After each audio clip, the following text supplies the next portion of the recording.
na área médica. Por exemplo? Por exemplo, a depressão você sabe que é o mal do século.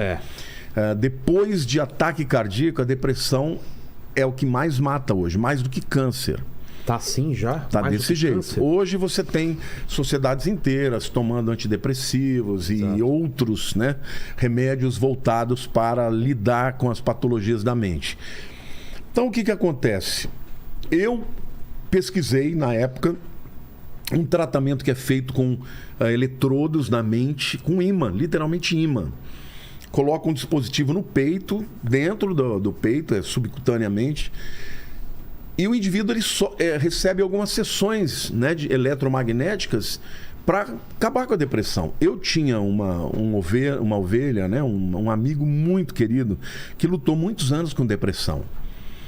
E ele tomava todos os antidepressivos convencionais e tal, eram paliativos, mas não curavam. Ele leu no meu livro a respeito disso.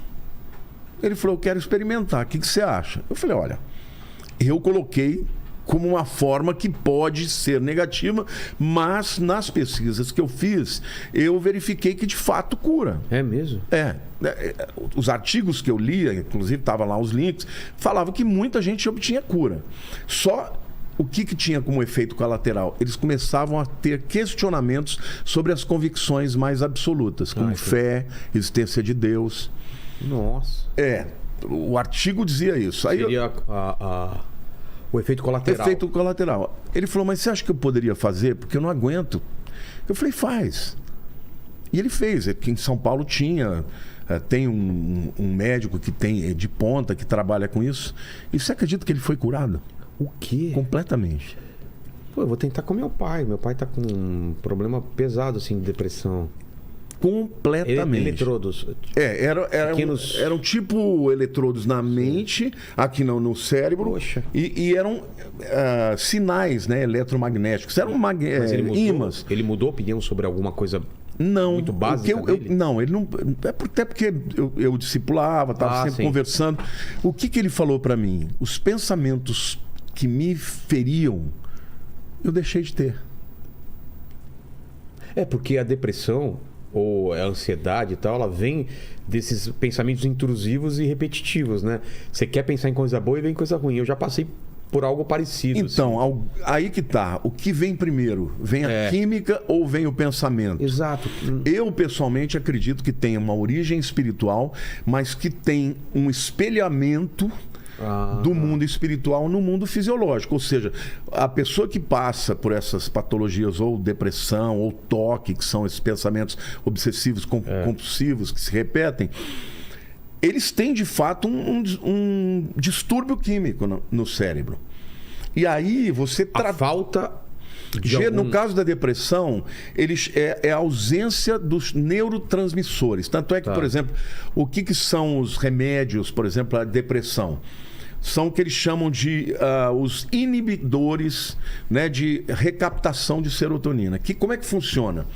Você tem, por exemplo, os neurônios, né, que são as células do cérebro.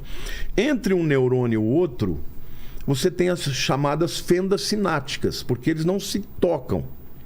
Eles ficam muito pertinho do outro e tem ali uma pequena fenda que ela é preenchida por esses neurotransmissores que facilitam, por exemplo, que o pensamento passe de um neurônio para o outro.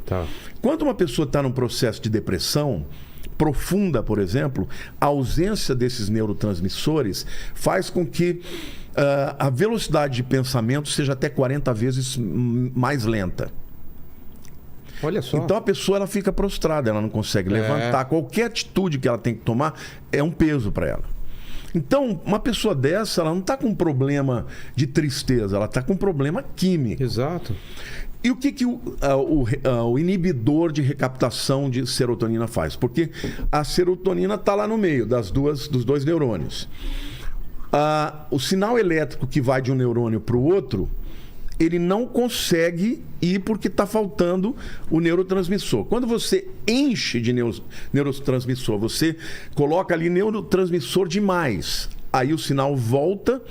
Se ele tentar voltar, existe um bloqueio.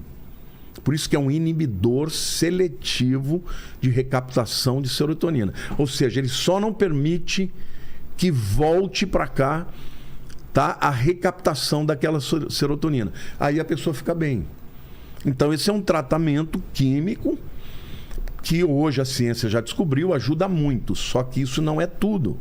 Porque existem problemas da alma, da psique. Então, são pensamentos ruins que podem ter muitas origens, traumas, né? Até a melancolia da pessoa, o sistema, vamos dizer assim, cerebral da pessoa. Quer dizer, tem uma série de coisas que aí vem a terapia dos psicólogos ou dos pastores e tal. No caso desse meu amigo, não tinha remédio que resolvesse o problema dele. Porque os pensamentos continuavam. Terapia. Nada. Eu orava com ele. Quando eu conversava com ele, ele ficava melhor. Eu saí de lá, ele estava mais alegre. Depois, uma semana depois, ele me ligava e falava: não estou conseguindo, não estou aguentando. Quando ele falou para mim, eu falei: olha, experimenta. Vai ver. Mas presta atenção se isso não vai começar a ter efeitos colaterais. E ele fez, e ele literalmente foi curado, nunca mais teve. Eu conversava com ele, mas não tem mais nada. Eu até fiquei chocado. Ele falou: mais nada. Os pensamentos foram embora, acabaram os pensamentos.